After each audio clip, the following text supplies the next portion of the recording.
Yep. Okay. Ready to go. 3, 2, 1.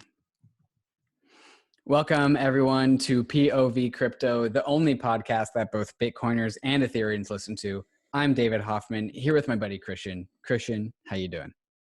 I'm doing good, man. Today was a very cool day. We had Vitalik Buterin onto the podcast. I feel like we're checking off every single person that was on our bucket list when we started this pod a year and a half ago. Yeah, we're finally cashing in on all of the hard work that we've done. We've gotten really through the gamut of all the really big. We've gone. Oh, I don't want to repeat what you just said.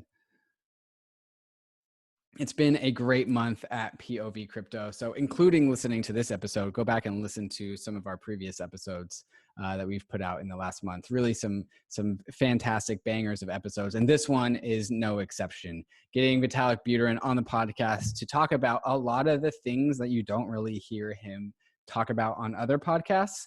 The Bitcoin versus Ethereum perspective, I think, was really, really valuable here. So we go through a lot of the various topics that you constantly find between Bitcoiners and Ethereans in debate as to how blockchain systems should be designed. So we get his opinion on what internet money is and the competition to be it, what that means, what that looks like.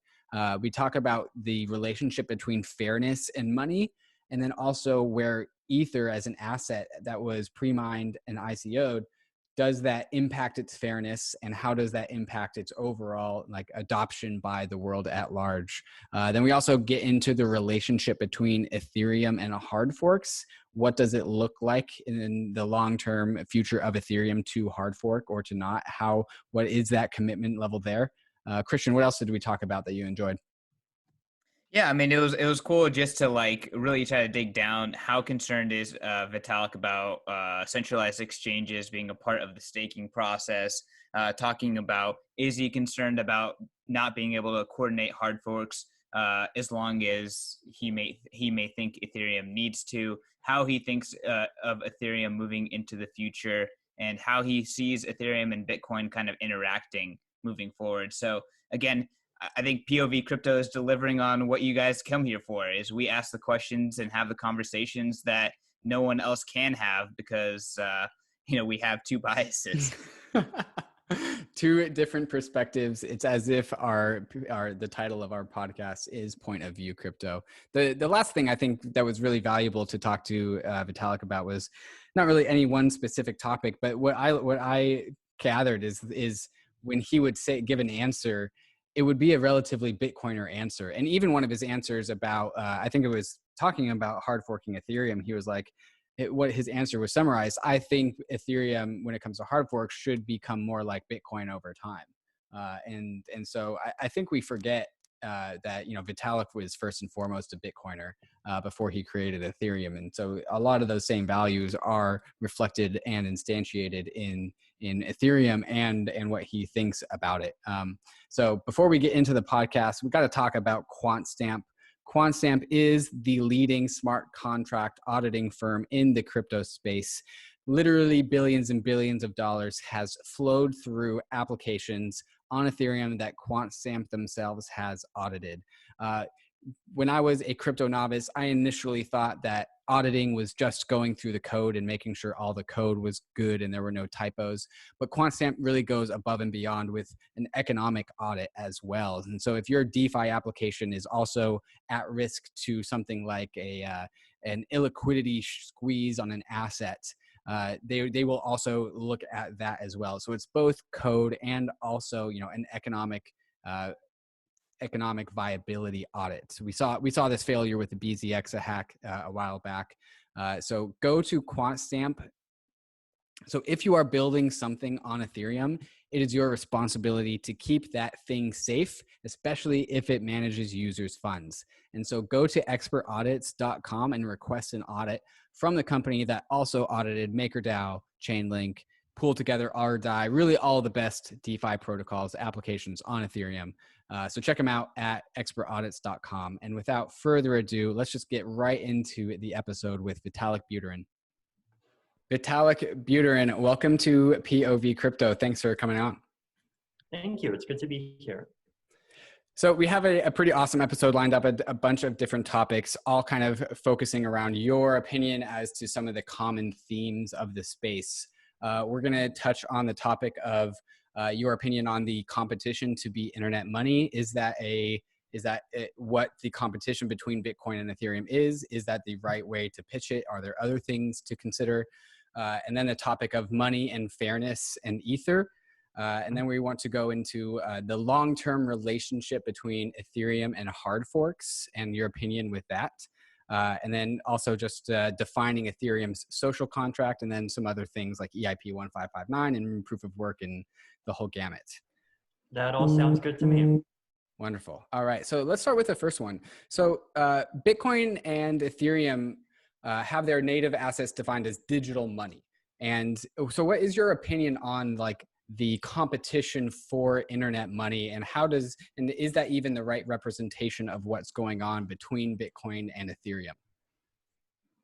I mean, internet money is definitely kind of one way of phrasing the place where the entire cryptocurrency space started, with Satoshi Nakamoto's 2009 white paper and peer-to-peer electronic cash, and then people talking about digital gold and payments and store value and all of these things. And I tend to not like the word money that much, because the word money kind of brings together a lot of fairly different notions, and it's like it has as much meaning in it as it does a kind of weird, almost quasi-religious connotation. Like when someone is saying, ETH is money or ETH is not money, like, are they making a claim about whether or not Ether has certain properties in terms of its ability to use it as a store of value or as a medium of exchange? Is it just a way of saying yay Ethereum and yay Ether? Does it mean something else? It changes depending on the context, right? So Bitcoin and Ethereum they're sometimes trying to do the same thing, and they're also sometimes trying to do different things. Like, I think the thing that they share in common, and one of them is just trying to create this kind of common decentralized base layer that other things can kind of sit on top of, and that applications can plug into in a lot of different ways. But the differences might be in, say, what applications are emphasized, right? So in the case of Bitcoin, you have Bitcoin, the currency, and then there's a store of value aspect, and then there's the payments aspect, either through the Lightning Network or through some kind of federated or centralized system built on top of it. In the case of Ethereum, there's all of the different smart contract applications. Then if you try to zoom into BTC versus ETH, the asset, and kind of the role that the asset has in relation to the entire system, I mean, there's some differences, right? So like, I feel like a lot of Bitcoin people often have the mindset that the blockchain is there to support the currency. As in the Ethereum, there's definitely more people who are think along the line of the currency supporting the blockchain. And there's definitely some of both, but there's definitely a kind of, relatively speaking, less emphasis to kind of the whole thing just being there in order to preserve a particular unit. And then there's also distinctions around, like, are you trying to be a digital gold type thing, or are you trying to also kind of work harder to make it possible to make higher layers of the stack kind of decentralized directly on top of the base platform as well? Before we move on, Vitalik, can I get you to turn off vibrate on your phone? That's or take it off the desk. Okay, sure. Yes, you're filming with your phone. Got it. Right. He's on. Yeah, he's on the phone. Right. So when it vibrates, we hear it. If it's annoying, then whatever. We can just keep going. Is this better? A little bit, but yeah, that's better. Okay. Christian, do you have the next question, or do you want me to go? So, I mean, so you did mention that you like to avoid the term money just because you think that it's a loaded term to some degree. In your definition, what are these things, and like what is the most concise way of kind of viewing Ether or Bitcoin as an asset? And do they compete? Sure. So I think crypto assets in general can have a few different functions. So one of them is the store of value function, which basically means that like, I have value and I buy some, and I have the goal of buying some so that I can hold my money in that, or hold my wealth in that asset for a fairly long period of time, either to benefit from that asset's monetary properties. So like, for example, having kind of lower issuance or kind of a guaranteed issuance schedule, and or just kind of the guarantee that arbitrary amounts that can't just randomly be created, or possibly for the asset's technological properties, particularly kind of base layer censorship resistance, right? Like it's much harder for say a government to seize crypto assets than it is for them to seize most other kinds of assets. So that's a store value use case, and that's one of the things that we, I think, consider as being part of the money umbrella. And there's also the payments and medium of exchange aspect. So this could be just using cryptocurrency to pay for things. So like, for example, just yesterday, I used Ether to pay for an annual subscription to the block. And I definitely end up using cryptocurrency to pay for things from time to time, and that's also another category of use case. There's also a third one, which is the ability to use cryptocurrency as collateral in applications, and which could be centralized, which could be decentralized. So basically, the idea is that you have some assets and you put them into some kind of smart contract or some other kind of system, and you get those assets back only if you don't misbehave in some way, or alternatively, you kind of normally get those assets back, but if something very exceptional happens, then kind of your assets can be called upon for whatever reason, right? So a lot of DeFi applications work in this way. A lot like escrow type systems work in this way. So those things are also something that we would consider money as well. And then the fourth is also just a kind of utility token within the platform itself. So I would not call this as being part of kind of money per se, but it is part of what cryptocurrencies let you do, right? You can use Bitcoin or Ether to send or pay for transaction fees within the Bitcoin or Ethereum networks. You can, in the future, stake Ether, and you can get staking rewards from it. You can potentially use cryptocurrencies for other functions in other networks. Like I know some of the DPoS ones have kind of more complicated features in terms of what you can do if you have some particular coin balance. So I think those four are probably the kind of most important ones. And there's also the fifth one, which is a unit of account. But I guess up until now, there aren't really many people using cryptocurrency as a unit of account, and I actually see that kind of persisting for a fairly long term. But if cryptocurrencies do end up like really wildly succeeding, then it's definitely a possibility more people start using them for that function too. Can you comment on kind of like this battle for global liquidity? Ultimately, something won't really be an effective medium of an exchange globally or a unit account until it is extremely liquid and can reliably, be expected that it's desired. In my opinion, I think that Bitcoin is extremely competitive for this fight for global liquidity. Do you think that there's a competition between liquidity? How do you think that Bitcoin, Ethereum, other cryptocurrencies could become globally liquid? Mm-hmm. Yeah, and there's definitely a fight for liquidity in the sense that there's some kind of audiences that ultimately have to choose whether they have their money in one asset or another asset, or whether they move their money into one asset or another asset. And there's kind of a competition for which asset that money moves into and gets stored inside. So that definitely is true. I think it's definitely kind of more forgiving than some other network effects, because if you start out smaller, then you're still liquid enough for kind of many kinds of smaller transactions, and you can kind of grow and work your way up. So I guess I feel like it's more forgiving than something like a social network, for example, where unless you already have a fairly large base of users, it's very difficult to get started. And I think with a currency, that's with the network effects that kind of specifically come from things like liquidity and volume. More is definitely better, but there does exist this kind of path that you can take to kind of slowly go up and up and get higher and higher value transactions happening using an asset over time. So in the same theme of fairness and money and liquidity, Bitcoiners often ping or knock Ethereum for, it can't ever be global money because money is a fairness. The goodness of what money is mediated by how fair a currency is. And if you have an ICO or a pre-mine, it's therefore not fair. And the Bitcoin Immaculate Conception is like this fairness shield of armor that it has.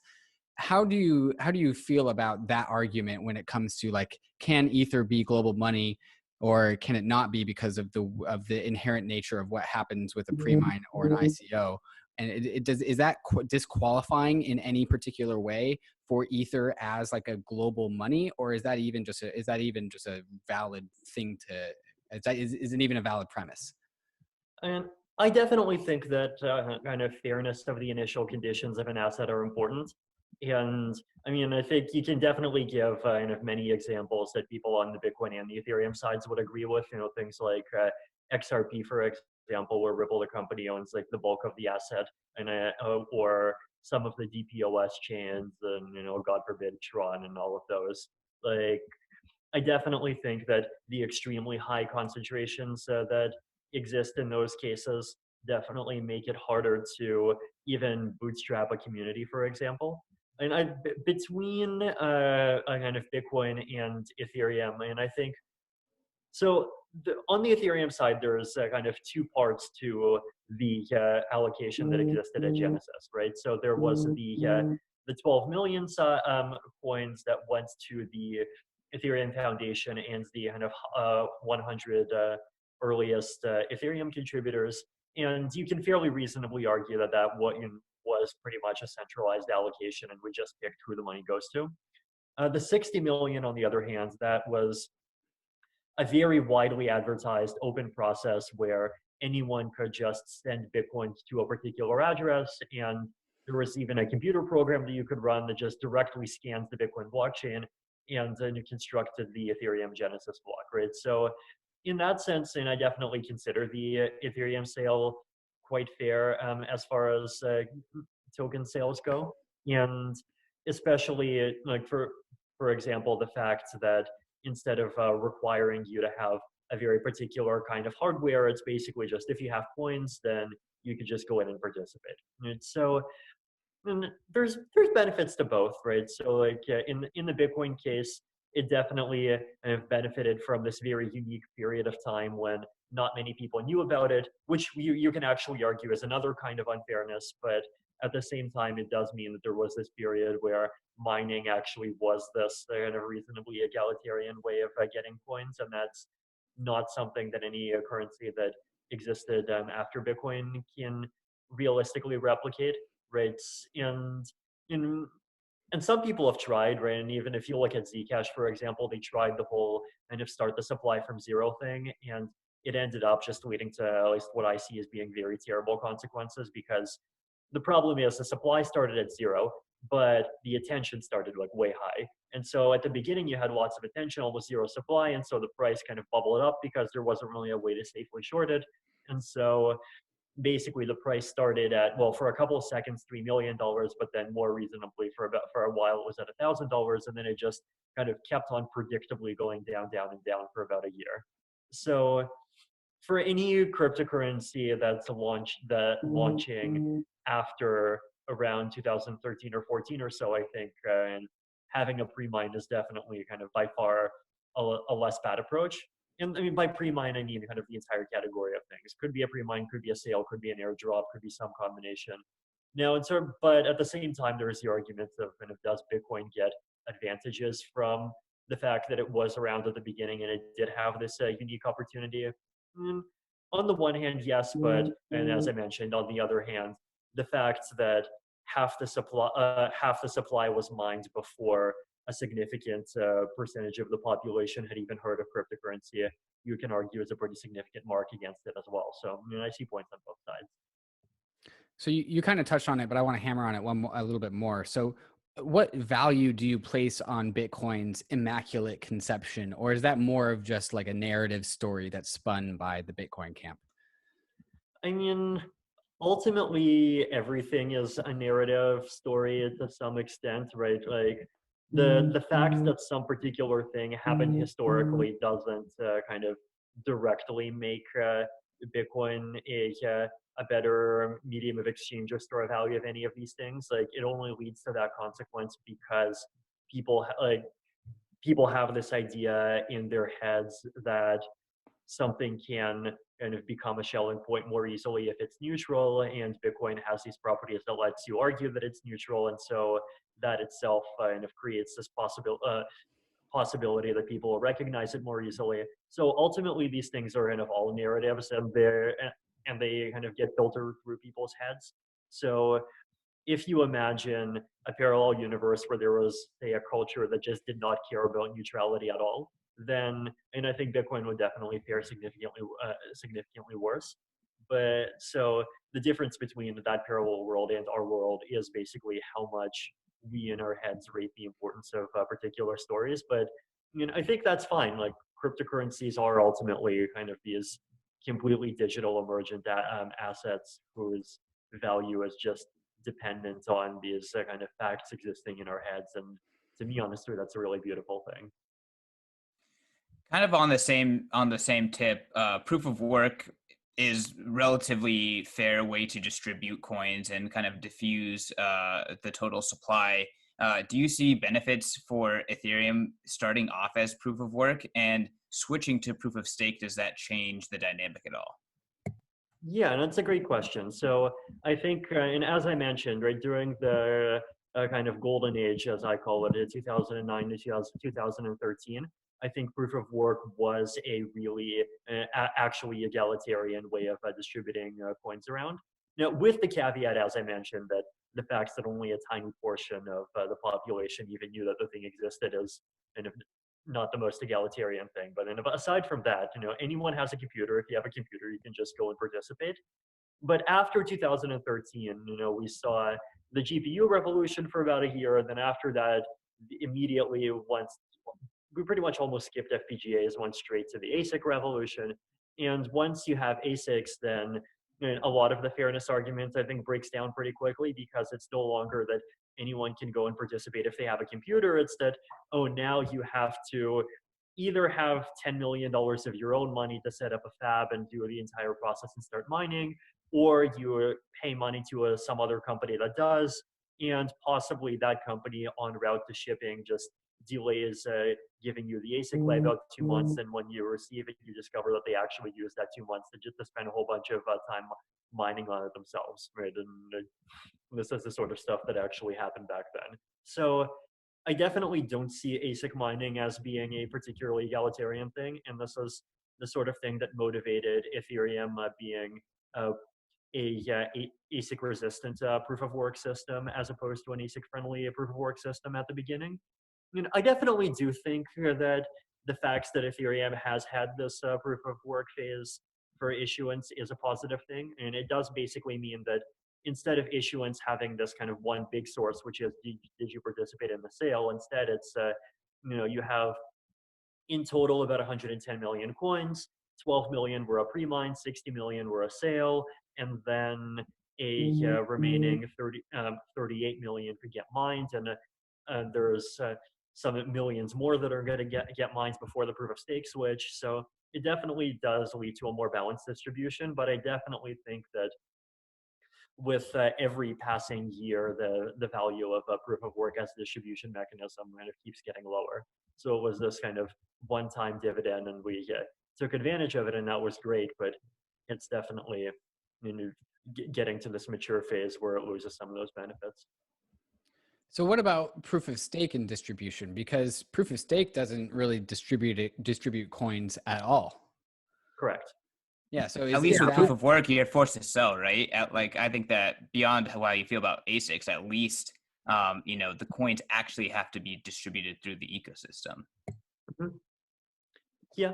I mean, that's definitely true. And proof of stake is not a distribution mechanism. And though that said, one of the reasons why we're doing a proof of stake is because we want to greatly reduce the issuance.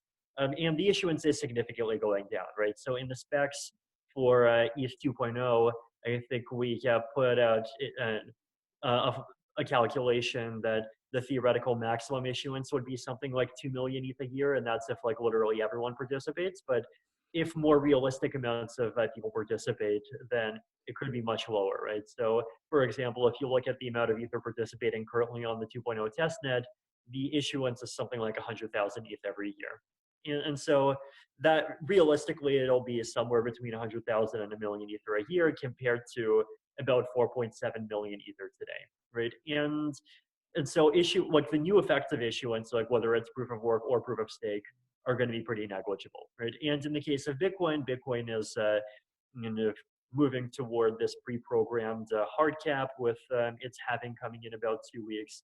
And so in about 10 or 20 years, the bulk of new issued assets are just going to be based, or well, sorry, I mean, the bulk of income going to miners is not going to be newly issued assets, it's going to be transaction fees, right? So, and the transaction fees are not very high. It's like something like, was it 50 to 70 million dollars a year compared to a $100 billion market cap, something like that. So basically, kind of new coins being issued as a thing, just the amount of practical economic relevance that it has in both of these long-term scenarios ends up being fairly low. And there's definitely a part of me that's kind of very egalitarian and would like to see kind of some kind of fair and more ongoing distribution. But the problem is that it's hard to come up with the mechanisms that are both kind of not plutocratic, but at the same time are actually decentralized. At least if you kind of stick to mechanisms that are completely anonymous, which is a kind of property that cryptocurrency people generally wants to kind of retain because, well, we don't really have decentralized non-anonymity that we can rely on anyway. So again, sticking on the theme of economics, issuance, and fairness, can you, before we get into deeper subjects, could you like summarize EIP 1559's impact on Ether's economics? How would you describe its influence or change to the economic policy or monetary policy of Ether? Sure. So EIP 1559 is this proposal to reform how the fee market works in Ethereum, where basically instead of just having this auction where on average blocks pretty much always get filled and basically people send transaction fees to kind of bid and you have wildly different transaction fees get included in every single block. And instead there is this base fee parameter that the protocol charges. And basically when you send a transaction, you send your transaction fee and there's two components where one of those components is a tip which goes to the miner and basically just compensates the miner for their tiny amount of work in kind of verifying that transaction and accepting the risk of mining a slightly bigger block. But the rest of it is this base fee, which instead of going to the miner just gets burned, right? And the reason why we're doing this is basically that the base fee gets automatically adjusted to target on average 10 million gas, but the block size is not always 10 million gas. Like it might be 14 million one block, 6 million the next block, 13 million in the next block, then 5 million, and then 9 million. And so instead of having volatility in transaction fees, we have volatility in block size. And there's a bunch of kind of deep economic reasons why volatility in block size, at least within reasonable bounds, is much less bad than volatility in transaction fees, right? Like transaction fee markets, there's just huge kind of market failures in them that I don't think people appreciate. So like, for example, on average, last time I did the calculation, the fee that people pay to put their Ethereum transaction into a block is something like 5 times higher than the theoretically required minimum fee, right? So it's like a market where it's very hard to kind of set your fee optimally. And there's also this kind of very horrible consequence that people who aren't willing to pay a large amount often just end up waiting to get a transaction included. But in reality, that waiting doesn't actually help anyone, right? Like the network doesn't actually benefit because it had to take the burden of processing a transaction 1 minute later instead of 1 minute earlier. And so 1559, by kind of shifting the volatility from transaction fee volatility to block size volatility, fixes this. Now, as a consequence, it has this property that there's transaction fees that get burned. Now, I will kind of add a bit of an asterisk that there's still discussions, and there's still, like, for example, the possibility that part of the transaction fees will get burned and part of the transaction fees will be kind of paid out to miners in a way that, like, instead of going to the immediate miner, it might go to like an average of the last 10,000 miners or something like this. But in either case, there would be a significant kind of part of transaction fees, or probably the bulk of transaction fees, that just gets burned, right? And what this means is that there exists a mechanism by which the supply theoretically could go down. And so if demand for sending Ethereum transactions ends up being durably very high, then we could even see a possible scenario where the transaction fees that get burned from this EIP 1559 mechanism are greater than the amount that get issued through proof of stake. And so the supply of ETH could even end up going down over time if there's enough usage. I'm curious if you have thought, like, could there be any negative externalities from this? And just kind of lead that a little bit further. A lot of people in like the Austrian camp and the Bitcoin camp would go as far as saying that a deflationary or a money destructive expectation, or like monetary, Mechanism? I'm saying this weird. Yeah, a mechanism that destroys the monetary supply is actually destructive to the ecosystem as well. So I guess the way that I would reply to that argument, right, is that if you're an Austrian, then you probably believe that 0% annual issuance is better than 1% annual issuance. And if you believe that 0% annual issuance is better than 1% annual issuance, then unless you have some reason to believe that it's like some quadratic curve where 0 is an optimum, you should also expect negative 1% issuance to be better than 0% issuance, right? So the fact that coins are being destroyed, like, theoretically should make the value of the remaining coins go up even faster. I guess I'm just trying to think from like an economic calculations perspective. Like, there's probably nothing better than having a fixed supply, right? Because then you can reliably use it to measure value. If the supply is constantly changing, doesn't I mean, Right. it kind of, we find ourselves in a situation now where we can't allocate capital effectively. Right. No. I'm aware that's the Austrian argument. So I guess I'd probably say, to go back to the point that I made a bit earlier, where basically transaction fees are ultimately going to be like 0.1% of a coin's total supply every year or something like this, right? And the difference between 0% issuance plus 0.2% issuance and minus 0.2% issuance is realistically very tiny, right? Like, even like the US dollar, for example, right? And they just printed like a huge amount very recently. And if they can print a huge amount and the economy doesn't just collapse immediately, then that by itself, I think, implies that if you print a huge amount divided by 1,000, then the effect either way should be kind of pretty negligible. Me? Yeah. Vitalik, a while ago on the Into the Ether live stream, we brought up the conversation of what if the EF staked in Ethereum 2.0 and thoughts on that. Has anything progressed in that realm? What are the conversations surrounding the EF staking in Ethereum 2.0? Yeah, I mean, we've definitely had kind of internal discussions about this, and there's definitely kind of different positions either way. Though, and I don't feel like there's people that are kind of really, really dead set in either direction.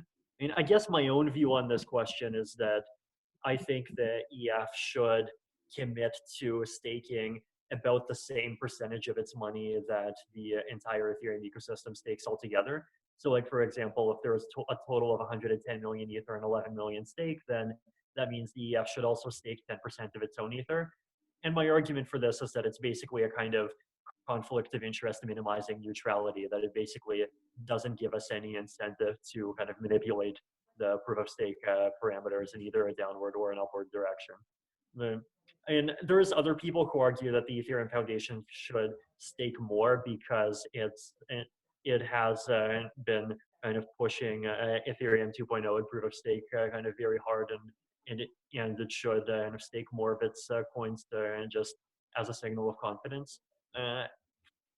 Those are probably the main two positions, and there's also some people that recommend the EF staying out, but I think I would expect the most likely thing is that it ends up staking some.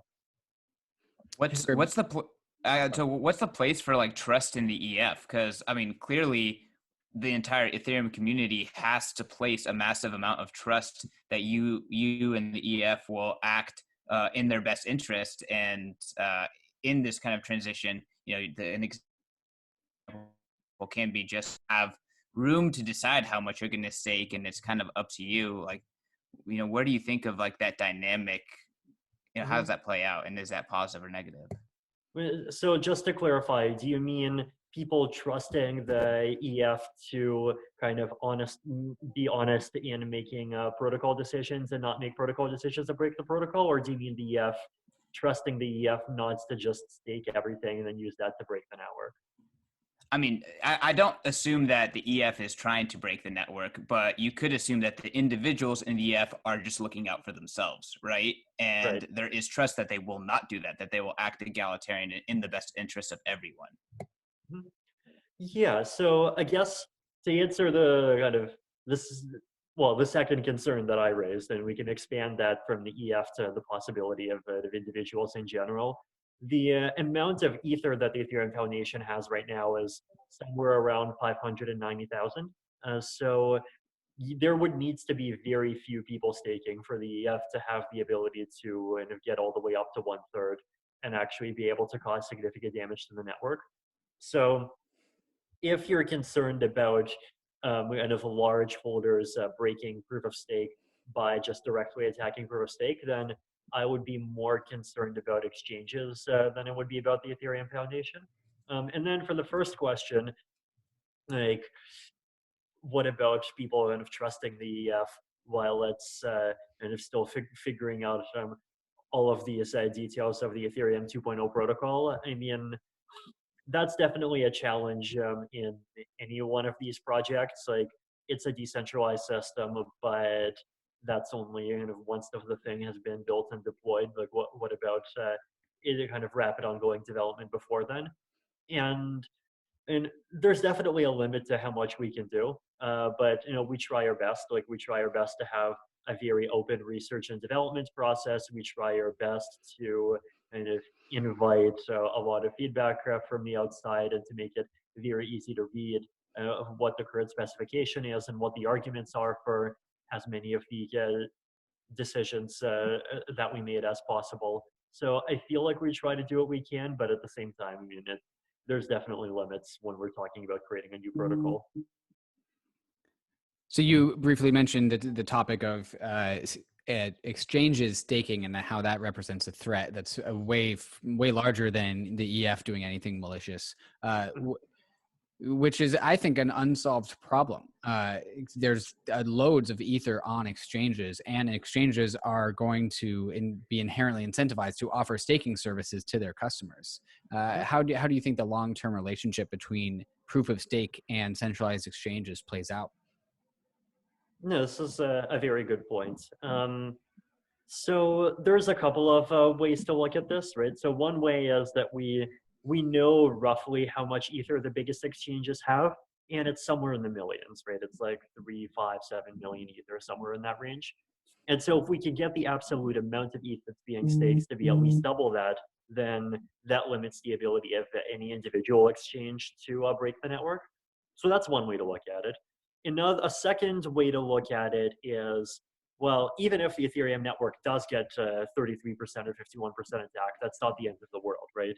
The network can fork, it can kind of continue moving on from there, and an attack is going to leave evidence about who participated, and anyone who participated in an attack can get slashed after the fact, right? So in the worst case, there could even be a fork that just basically does not allow anyone who participated in an attack to participate in staking anymore at all. And if that happens, then their entire deposits would potentially drain away. Right? So in that sense, and there's definitely this kind of nuclear button in the hands of, I guess, ultimately the community if the chain ends up breaking to a 51% attack. And so I definitely don't expect exchanges to want to even try to collude to do such a thing. So that's basically kind of the same sort of argument that you see as to why, for example, mining pools don't kind of collude to 51% attack Bitcoin, except in the proof of stake case, your potential losses are even higher, right? It's like instead of hundreds of millions of dollars, you're talking about billions of dollars.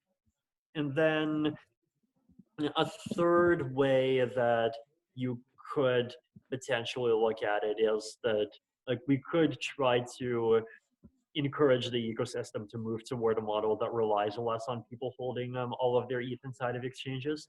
And that could involve like non-custodial models, like Loopring or StarkX or those kinds of models, and could include partially custodial models, like basically trying to kind of build the tools to nudge the ecosystem to move into a direction that trusts exchanges with huge amounts of money less. And that's something that I think would be healthy for the ecosystem in any case. But I guess, and ultimately the ecosystem is something that we can influence, but we can't control. So that can't be the only pillar, but it's also a direction that it's possible to try pushing. So I definitely want to kind of dive into this a little bit more. It sounds like essentially what you told me, or you told us, is that if there is collusion, then slashing will take care of that. I guess kind of two things. First, exchanges as centralized entities may not want to collude. They may be forced to collude, right? It's just a centralized entity that has power over the network. And then, so I guess let's just start with that question, and then we'll go on to the next one. Like, what is to stop, obviously exchanges as centralized entities holding coins, participating in stake, like that is centralization, and that is an attack vector for a large government. What's to stop a large government from taking action on that attack vector? Right. So like basically, if there's one major government or possibly multiple major governments collude to force the exchanges to just use their coins to attack the network, I guess it's definitely possible. And in that case, there's definitely a possibility that the coins of those exchanges will be slashed as well, right? Because ultimately the slashing formulas don't really care about why you did something. They just care about kind of what happened and what provable behavior took place. And exchanges are going to be aware of that. And users who are considering putting their coins into exchanges are aware of that, right? And so there's definitely kind of layers of incentive that I think could drive people to have safeguards against this sort of thing.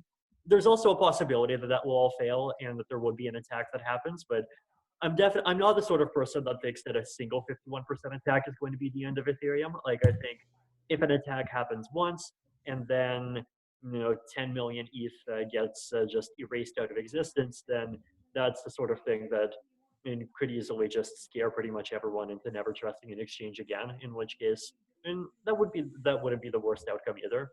Like, I guess the way that I think about this, right, is that if you have a slashing mechanism, then you can kind of mathematically prove that every time an attack happens, a bunch of coins get burned, and so the number of attacks that happen is kind of bounded above by basically, if not people's willingness to burn coins, at least people's willingness to kind of take extreme risks. And at the end of the day, there's a limit to that. I guess the follow-up on that is, have you discovered a way to make slashing something that is objective? And then in the case that there is slashing, does that affect the social scalability of a protocol like Ether? Yes, that's a good question. So we've definitely spent a lot of time thinking about the various different kind of categories of attacks. And there's some categories of attacks that are easier to prove than others, right? So the traditional kind of nightmare attack, the 51% attack, is actually the easiest to detect, right? And Casper FFG is specifically designed around making 51% kind of reversion attacks provable, right? Because if 2/3 finalize one chain and then 2/3 go back and finalize a conflicting chain, there's this intersection of 1/3 where you can just show, hey, look, this particular subset of participants and have signed two conflicting messages that they shouldn't have signed. And so you can pretty much just mathematically kind of, well, you don't even need to do anything, right? There's just already rules in the protocol by which those conflicting messages can be included and their money can get burned. The harder, another case is kind of attacking the network by going offline. And then we have an inactivity leak for that. The harder cases have to do with censorship. So if more than 51% of participants collude to basically not include transactions from anyone else. And censorship, you can't kind of slam dunk prove mathematically to a completely offline observer. And the reason is basically that censorship is ultimately kind of isomorphic to the victim going offline, right? Like if I censor you, then to someone else that doesn't really look distinguishable from you just not speaking anything in the first place. And so in those cases, like the thing that you can do is you can at least come up with gadgets that would allow online observers to kind of automatically detect who is at fault, right? So I wrote about this in the context of a blog post on a 99% fault tolerant consensus and censorship detection gadgets. There were a couple of posts on this where basically it turns out that you actually can kind of create consensus algorithms, you can call them, that go all the way up to 99% fault tolerance, so above 51%, with this very key condition that they require everyone, including kind of clients trying to observe the consensus, to always be online with a fairly low bound on the latency. And so that's not the sort of thing you want to be basing your blockchain on, because in reality, people go offline all the time.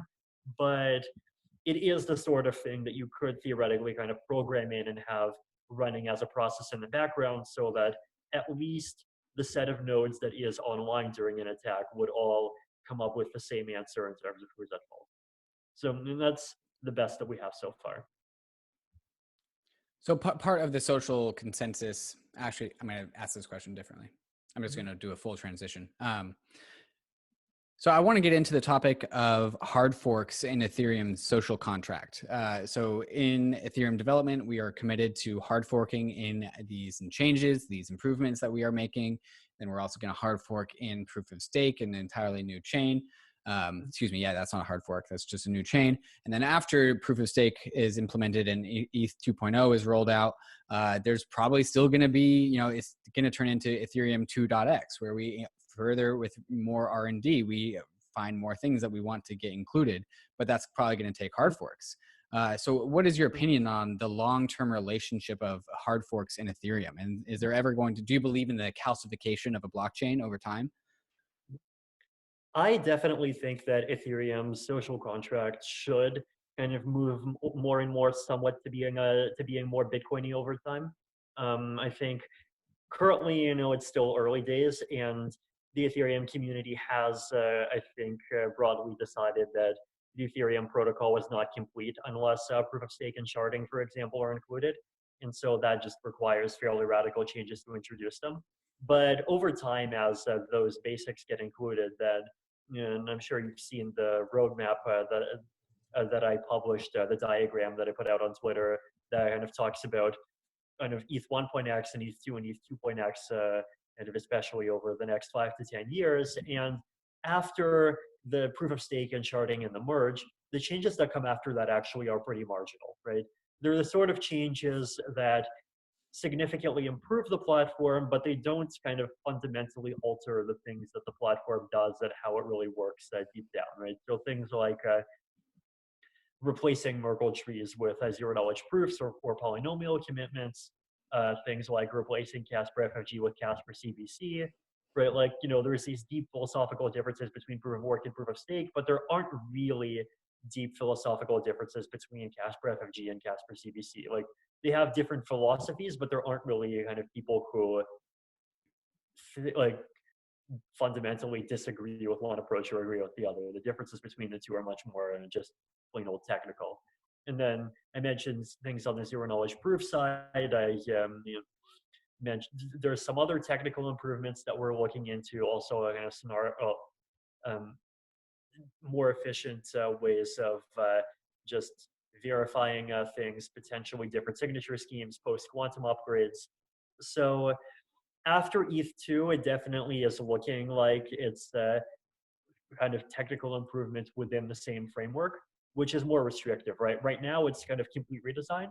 After ETH2, it goes from complete redesign to incremental technical improvement within the same framework. And then in my roadmap, I do have this kind of ending point where I basically say that after this ending point, there's basically no need for kind of much more improvement except for maintenance, right?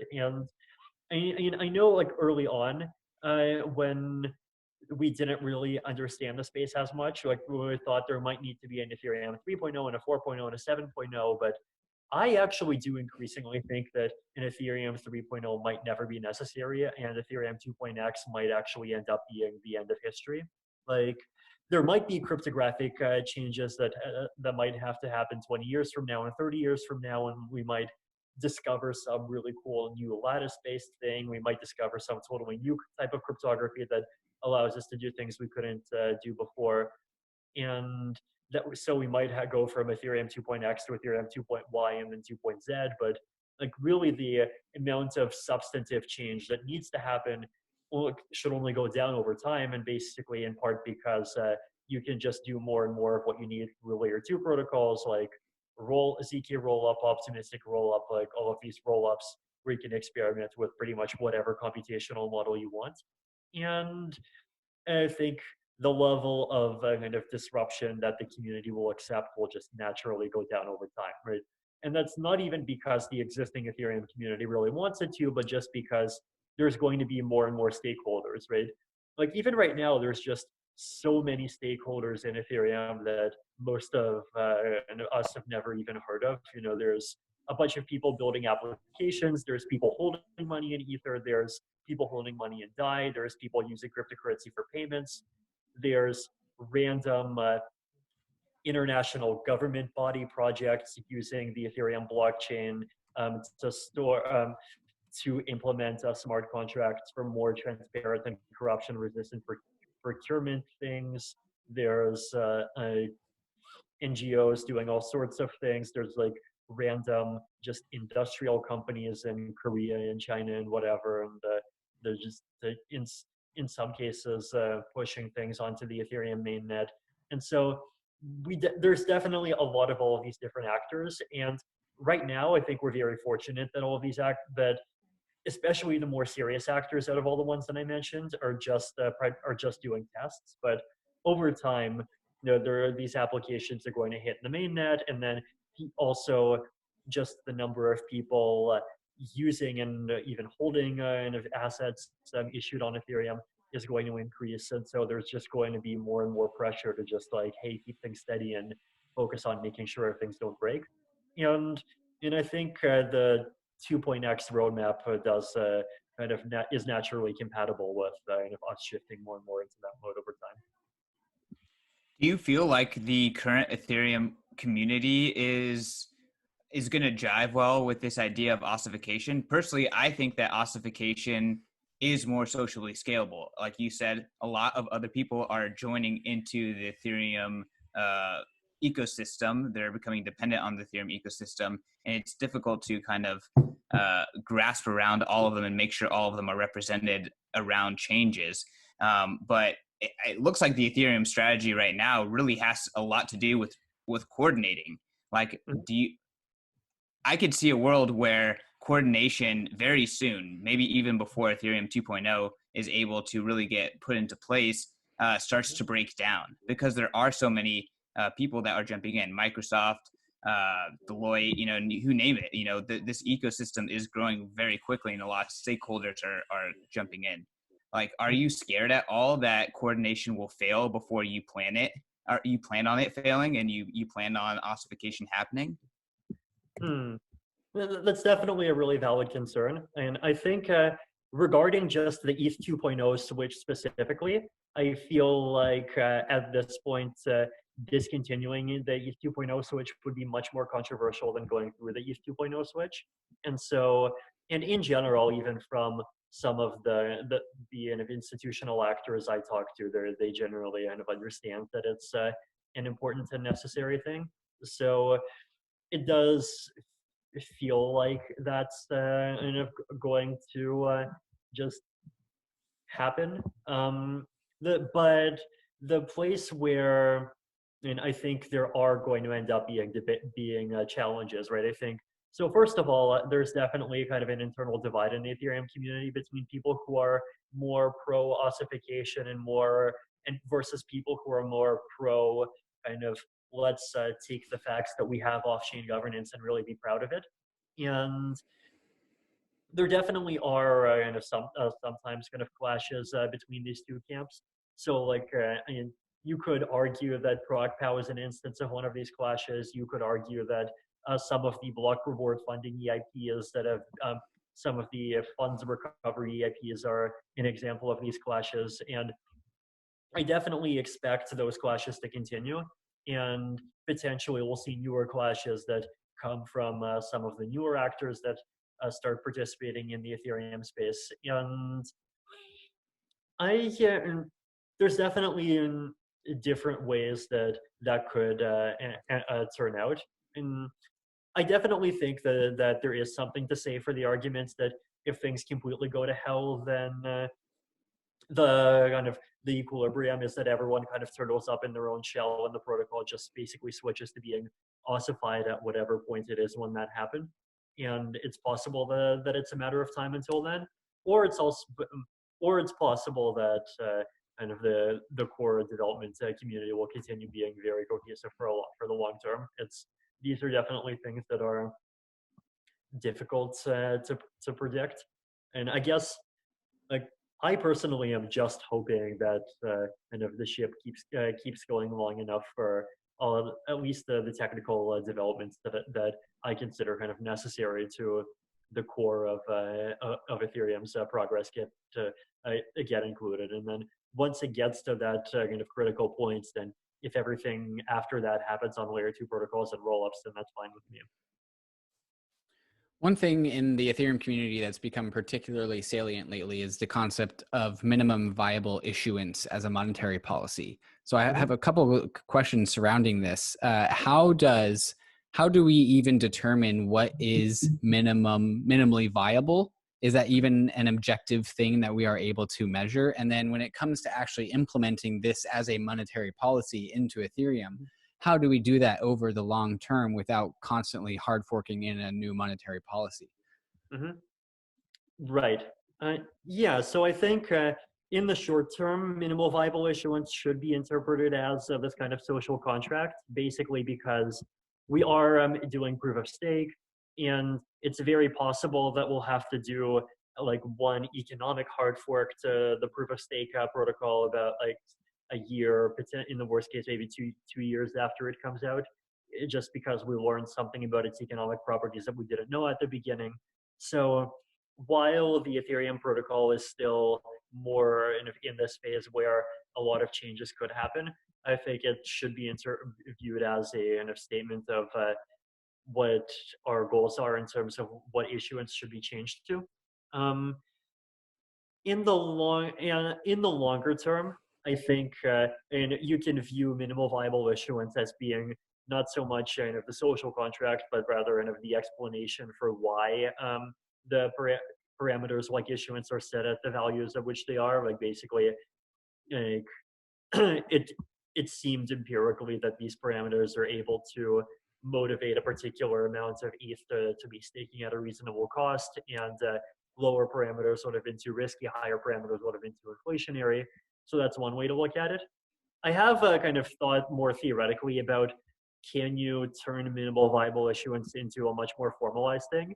So, and I did come up with an interesting thought experiment in this regard. So like, for example, you could imagine a protocol where issuance is guaranteed to decrease by 20% or 10% or some amount every year, except every time there's a 51% attack, issuance just bumps up by a factor of 4, right? So imagine issuance, and then there's issuance that goes down, down, down, down, down, down, down, slowly, slowly down. Someone attacks it, back up by a factor of 4, down, down, down. And what this would guarantee is that if, for example, you have a 10% annual kind of rate of decline, and so it would take was it about 6.5 or 7 years for it to for it to halve or 14 years for it to quarter, then on average, this would just target the blockchain being 51% attacked once every 14 years.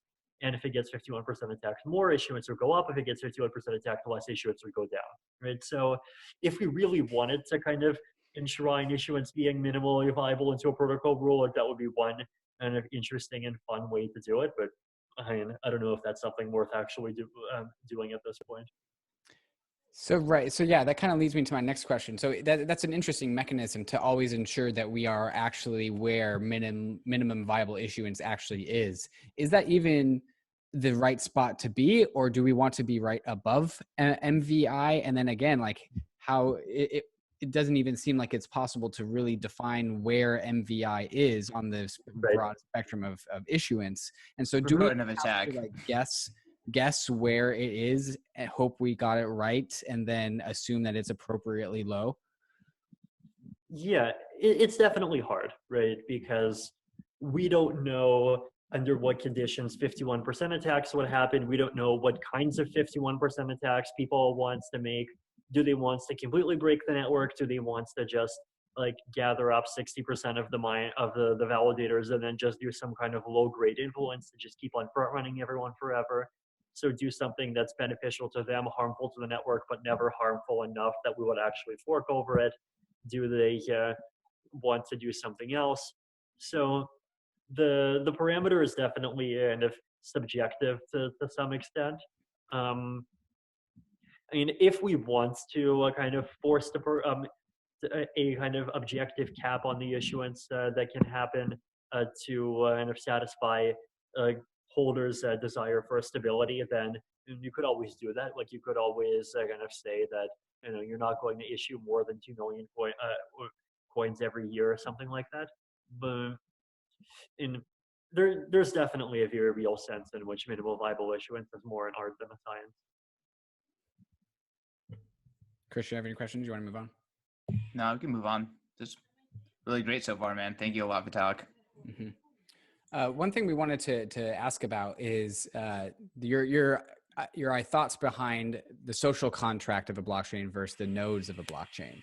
So like Bitcoin and Bitcoiners very, very proudly say that like the Bitcoin code the Bitcoin is run by code and there's no human involvement. But then people like Hazu say that there's always this inevitable social contract that's involved. That's because people choose to run the node. So how do you see the relationship between a social contract and nodes running, like hardware versus brains? Yeah, the physical network versus the people. Yeah, so I mean, I think Bitcoin definitely has a social contract, and if it didn't, then I think the guy who very cleverly generated 186 billion Bitcoins for himself back in 2010 really deserves to keep his money. So at the very least, like just the possibility of technical bugs, right? Clearly, and the facts that people are willing to hard fork the clients to resolve technical bugs shows that there is some kind of social contract other than just whatever it is that's in the source code of one particular client at some particular point in time. So social contracts exist and social contracts are very important, but at the same time, there's a lot of different kinds of social contracts that you can have. So you can have social contracts that value immutability more. You can have social contracts that value and different kind of trade-offs between things like functionality and security. You can have social contracts that value performance. So there's a lot of different kind of cultures and social contracts that you can have. And then another important thing is that there are things other than social contracts or kind of structural parameters other than social contracts that can influence how a blockchain evolves and how difficult it is for a blockchain to change. So one example of this would be like, does everyone run the same implementation, or are there 5 different implementations, each of which have 20% market share? Are people running kind of the same version? Are people running different versions?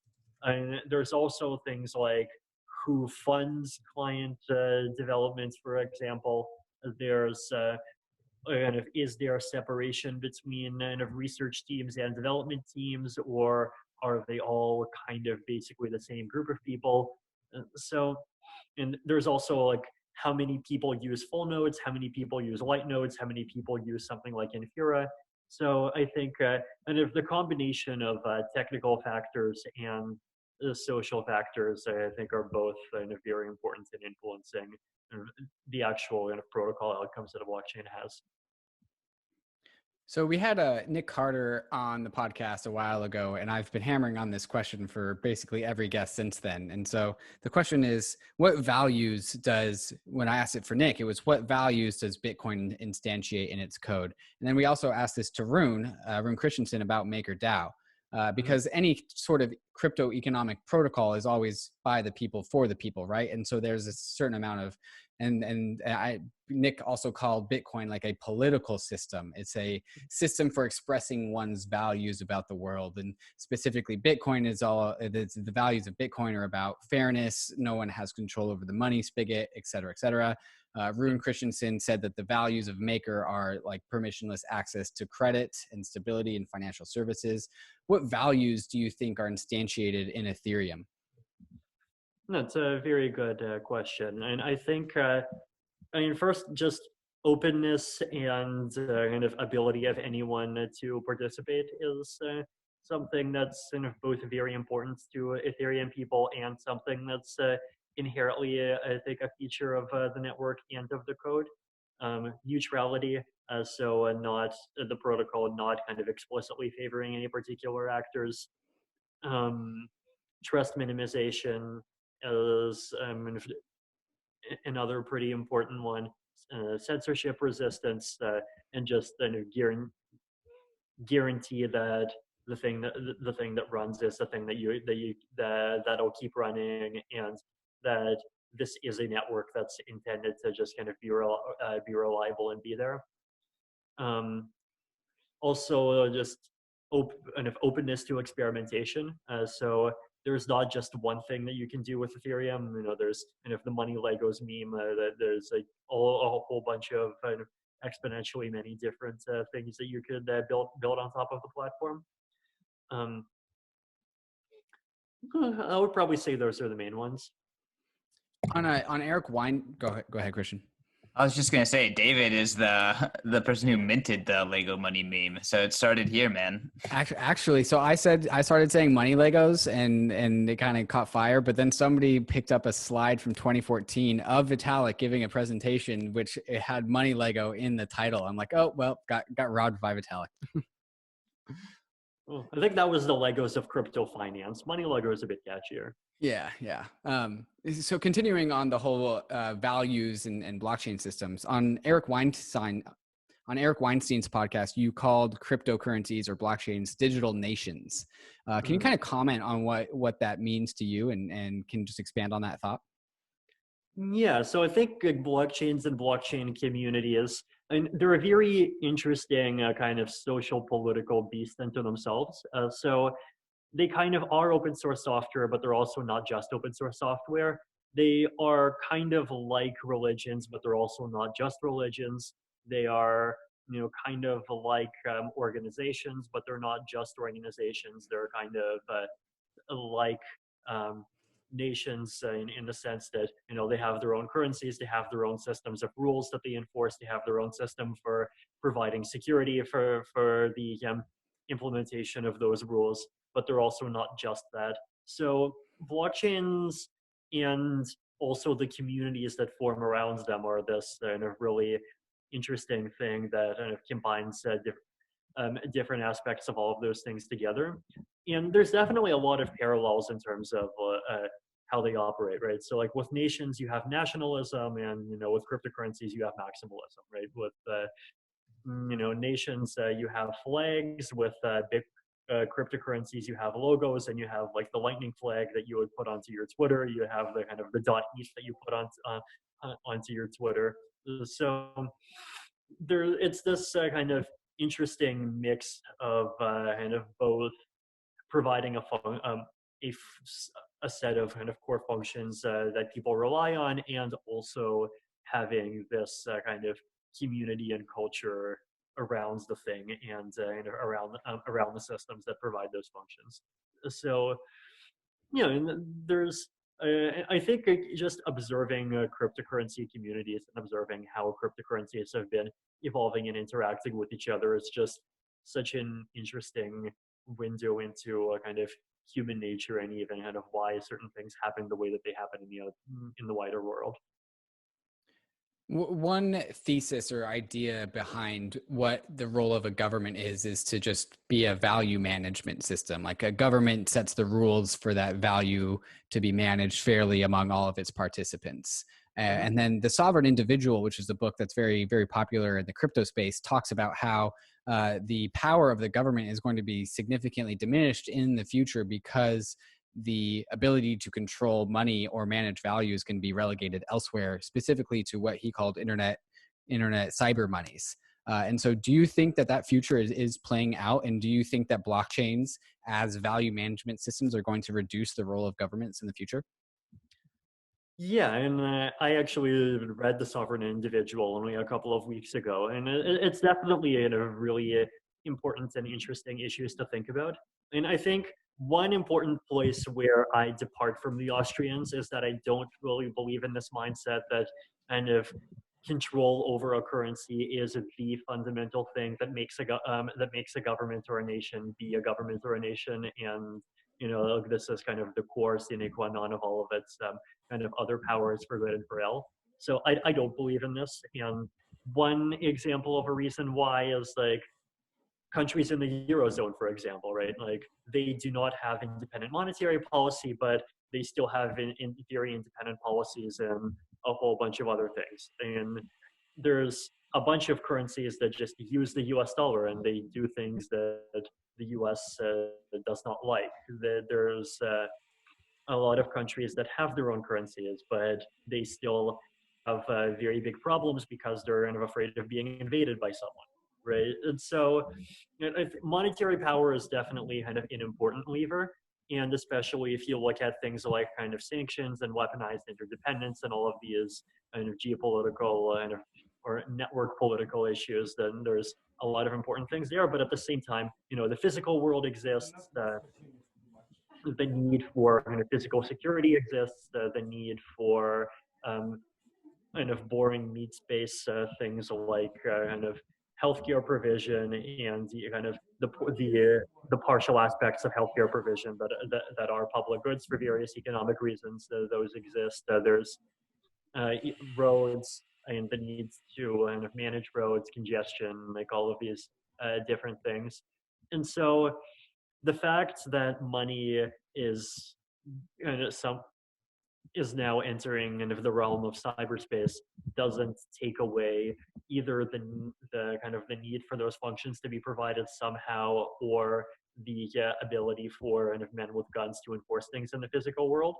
And another thing that we're seeing, right, is that, and this is something that David Friedman predicted in his book Future Imperfect even a fairly long time ago, is that we're seeing kind of an increase in privacy, or at least the ability to have privacy over the internet with the growth of end-to-end encryption, with cryptocurrencies bearing zero-knowledge proofs. Potentially, I'm hoping over the next decade, homomorphic encryption and obfuscation. And so the kind of the cyberspace is definitely a place that kind of naturally favors privacy in a lot of respects, but at the same time, we're seeing just continually ongoing decreases in privacy and meat space, right? Biometrics being used more and more in different places. You're seeing more and more surveillance cameras popping up in a lot of different countries. And so we are kind of getting into this kind of world that's defined by this contradiction, right? This contradiction between these increasingly equally important kind of cyberspace and the meat space, where these two do end up kind of living by fairly different rules. And so there's a lot of kind of things that can end up being true and not true at the same time in certain respects, right? There's things that are true about the cyber aspects of our lives, but that are less true about the meat space aspects of our lives, especially in terms of kind of visibility and government control and all of these topics. So, I definitely do strongly believe that privacy in cyberspace is an important counterbalance to. I definitely think that privacy in cyberspace is an important counterbalance to a lack of privacy in meat space, and kind of the growing lack of privacy in meat space, which is why I've been increasingly kind of working on zero knowledge proofs and pushing for zero knowledge proofs in Ethereum. It's like I've been kind of supporting things like kind of like decentralized messaging and kind of status and things like this. So that's one side of things. But then the other side of the thesis in the sovereign individual, right, is that in the sovereign individual, actually, and as the thesis is kind of completely compatible with the possibility of growing surveillance in meat space, right? The thesis in the sovereign individual is that we're not going to get more freedom through ability to just outright resist governments. The thesis is that we're going to get more freedom through growing competition between governments. And so basically, like the thesis is saying that the gains from centralization in the 21st century are actually just not that large.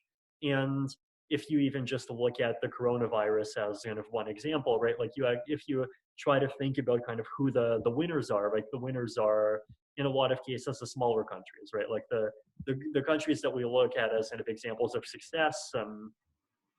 We talk about kind of Sweden, like the smaller East Asian countries, and we talk about kind of even individual states and individual provinces of various countries. And so it's like you can kind of see the case for why kind of just what they call devolution, kind of growing decentralization of political power into kind of more local jurisdictions having more sort of de facto power is something that is going to happen.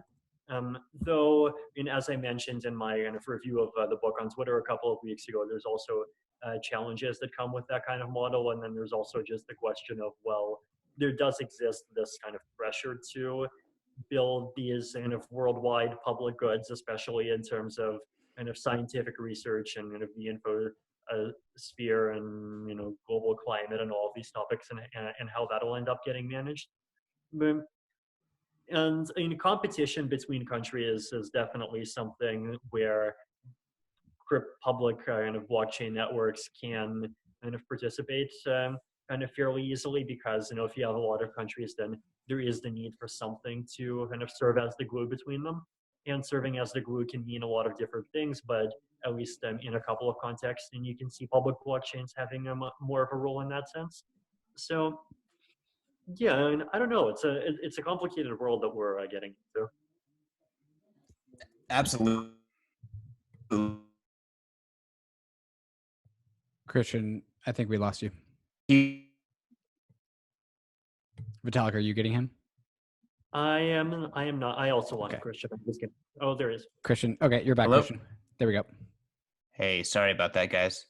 So Vitalik, thank you for teasing that out. I actually agreed with a lot that you said. I remember you posted a tweet thread, and I vehemently disagreed with a lot of the things that you were kind of teasing out. But kind of hearing you work through your logic, there's a lot of things that I do agree about. Kind of like your assessment of how the world is growing, either with the predictions of the sovereign individual are kind of contrary to the predictions in the sovereign individual. I kind of want to bring this back and zoom out to Bitcoin and Ethereum together. I think a lot of people think that these two systems compete. A lot of people will also argue that they're complementary. I'm curious how you view both systems together and where you see them kind of either going together. Goodbye, Christian. Or still gone? We lost you at coming together. Sure. I mean, I think I got the question out, Vitalik, if you heard that. But I guess, where do you see Bitcoin and Ethereum, kind of interacting into the future? Yeah, and so I definitely see Bitcoin and Ethereum as kind of focusing on somewhat different areas, as I mentioned before. And there's Bitcoin just focusing at least as far as I can tell, pretty strongly on being kind of an asset and a store of value first, and other things second. Whereas Ethereum is definitely valuing the network more than the asset, though the asset ends up being valuable as a consequence of people using the network and needing the asset inside of the network. So there's kind of different theses. There's a lot of differences between the systems. I could easily see both surviving into the fairly long term. Like, I mean, I definitely don't believe that there's just kind of this really massive pressure for one of them to win and for everything else to end up being much smaller than that. I can easily see there being kind of multiple large assets going on for a very long time. And I mean, I think even the crypto space's experience up until now really proves that, right? Like, you see assets like even XRP, and then Bitcoin Cash, and then BSV, and then going down, and like EOS, and things much worse than EOS, that just continue maintaining value for a very long time, and that even kind of seem to maintain their value and go up and down roughly in lockstep with Bitcoin, right? Like, they sometimes go up, sometimes go down, but in general, like, I've been tracking the kind of the other share of the market cap dominance chart, and it seems to be pretty stable for quite some time. So, I mean, this surprises me. Like, I definitely, for example, even expected BSV to crash down really hard. Like, I remember just how proud I was when the day that BSV launched and became its own asset, I kind of moved all my BCH onto Poloniex and dumped the SV half. But I mean, the thing has staying power, and if something like fake Toshi Crazy Coin can maintain a value, then and I definitely don't think that kind of the fairly small scale difference between Bitcoin and Ethereum, or whatever differences there end up being, is just going to kind of peel them off into some kind of mortal combat where one has to come out on top and the other reaches zero. So yeah, I hope for peace. Are you excited for the halving? Yeah, no, that's it's like a birthday, and it's wonderful. Yeah, I only wish it could have happened on International Star Wars Day instead of a bit later, but there's can't ask for everything. Satoshi just wasn't that foresight. Didn't have the foresight. No. I mean, what? So International Star Wars Day is May 4th. So I mean, it's gonna miss it by about a week. Pretty close. Yeah. All right, Vitalik, thank you so much for giving us your time. This was a fantastic interview. If people want to find out more about you, if they don't already know, where can they follow you, or where should they go? Or do you have a request of our listeners of any sorts? I have a Twitter, Vitalik Buterin. I have a website, vitalik.ca. I have a Reddit, vbuterin. I have an ETH research account, vbuterin. So it depends, I guess, if you're interested in hot takes, or longer comments, or research pieces, or 4,000-word think pieces about deep mathematical and philosophical or cryptographic topics. So I don't know, you take your pick. Fantastic. Christian? Vitalik, thanks so much for coming on. This was a lot of fun.